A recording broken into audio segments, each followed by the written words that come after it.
សួស្តីពុកម៉ែបងប្អូនទាំងអស់គ្នាសូមស្វាគមន៍មកកាន់តម្រុយឆ្នោតយួនប្រចាំថ្ងៃពុកម៉ែបងប្អូនទាំងអស់គ្នាសូមជួយចុច like និងចុចជាម្នាក់មួយផងដើម្បីមានភាពងាយស្រួលតាមដានតម្រុយឆ្នោតយួនប្រចាំថ្ងៃសម្រាប់តម្រុយឆ្នោតយួននេះសម្រាប់ថ្ងៃទី6 ខែវិច្ឆិកាឆ្នាំ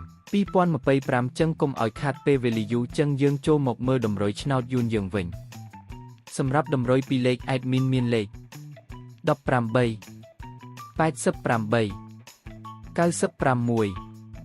65សម្រាប់ប៉ុស ABCD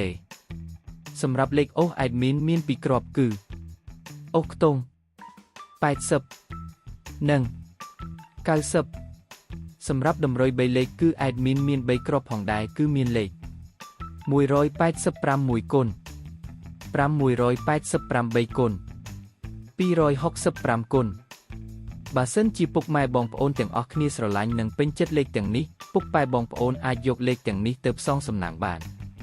ជាចុងក្រោយសូមជូនពរពុកម៉ែបងប្អូនដែលយកលេខ admin ទៅផ្សងសំណាងហេងៗទាំងអស់គ្នាជូនពរពុកម៉ែបងប្អូនជួបតែសំណាងល្អមានសុខភាពល្អសូមជម្រាបលាជួបគ្នានៅថ្ងៃស្អែកបន្តទៀត